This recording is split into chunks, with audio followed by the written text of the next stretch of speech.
We never thought they would frighten us. When we first discovered the humans, they were insignificant.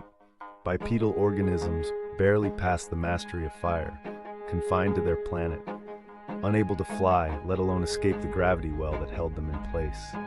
They were interesting only as a long-term curiosity. Then came their first attempts at flight. Crude machines, fragile frames, loud engines barely capable of lifting their own weight. By all evolutionary models, it should have taken them tens of thousands of cycles to progress further. It didn't. In only a few revolutions of their planet around its star, they advanced from unstable atmospheric flight to orbital insertion, then to unmanned probes, then to trajectories that escaped their gravity entirely. It was not normal. The speed was wrong, the curve was too steep, the variables too chaotic. We began to observe them more closely, and it didn't take long for them to realize they were being watched. Our probes started disappearing, one at a time. No debris, no warning, just silence. Transmission cut midstream, sensors gone dark. We assumed mechanical failure at first, then it kept happening. It was only a matter of time before we understood the pattern. But by then, it was already too late. The humans were watching us back. The humans were watching us back. At first, we refused the conclusion. It was impossible. No species should evolve awareness that quickly. No intelligence should detect observation systems it had no reference frame for. But the evidence was undeniable. They had captured our probes. Not destroyed them. Captured them. They accessed the data, interpreted the structure, deciphered the language. That alone should have been impossible. Our encryption models were generations beyond what a species at their stage could comprehend. Yet they did, and then they rebuilt them. Using our designs as templates, they constructed their own probes. Crude by our standards, but functional. Within a single cycle of their star, they launched them toward neighboring worlds. That was when disbelief turned into fear. We only truly understood the danger when we received live data from one of our own FTL modules. The telemetry was wrong. The external feed showed the FTL module outside the probe, exposed, powered by primitive energy sources that should not have been capable of sustaining faster than light travel. And then something worse appeared, quantum communication channels. We had never installed them on our probes. The signal did not belong to us. Now we stand before our monitors, unable to speak.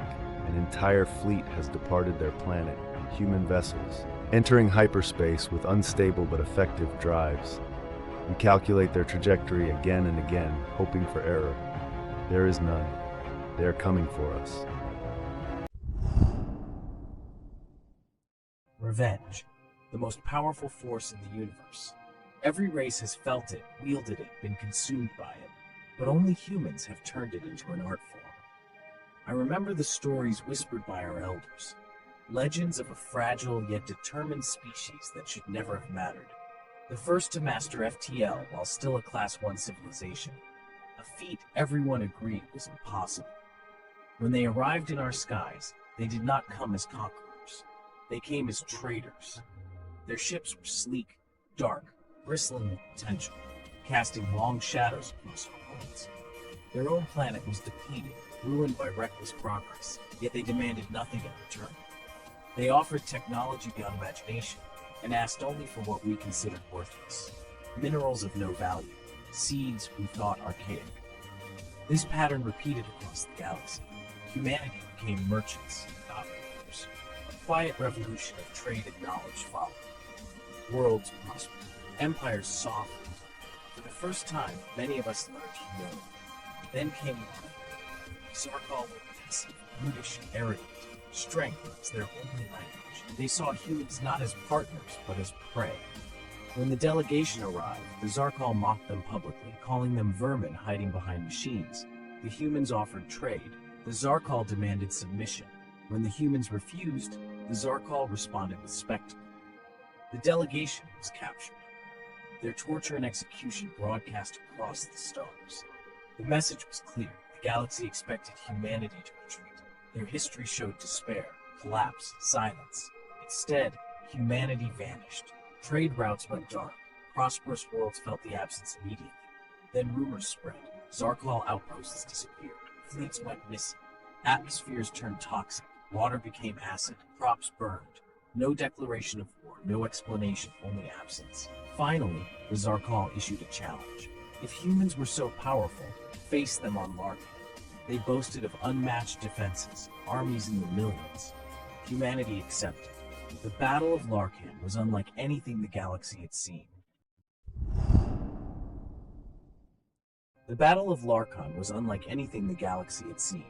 The Zarkal had every advantage: size, strength, numbers. Their planetary defenses were legendary. Their armies filled continents. Humanity arrived with a fleet that looked pitifully small. Then they revealed the Cascade Singularity. It wasn't a bomb. It wasn't a weapon meant to kill fleets. It was a reality fracture, a singularity that expanded in patterns, tearing space and time apart. Soldiers, ships, and the planet itself twisted into fragments of unrecognizable existence. The Zarkal fought ferociously. For a moment, it looked like they might overwhelm the humans through sheer force. But the singularity didn't fight. It consumed. Their own ships were dragged inward. Their planet collapsed beneath them. When the fracture stabilized, Larkan was gone. So were the Zarkal. The galaxy was horrified. The weapon, later named the Ash Protocol, was immediately forbidden by every council. Humanity itself vowed never to use it again. But the revenge wasn't finished. Decades later, in the ruins of Zarkal space, a beacon was found. A single message broadcast across the galaxy. We did not seek war. We sought understanding. But when pushed to the edge, remember this: we will fall as hard as we must to rise again. Do not forget the Zarkal, and do not make us remind you. Humanity returned to trade, but the galaxy never looked at them the same again. Reverence, fear, the art of revenge had been perfected. And as I stand beneath the stars, I still wonder, did humans ever forgive? Or did vengeance become their legacy?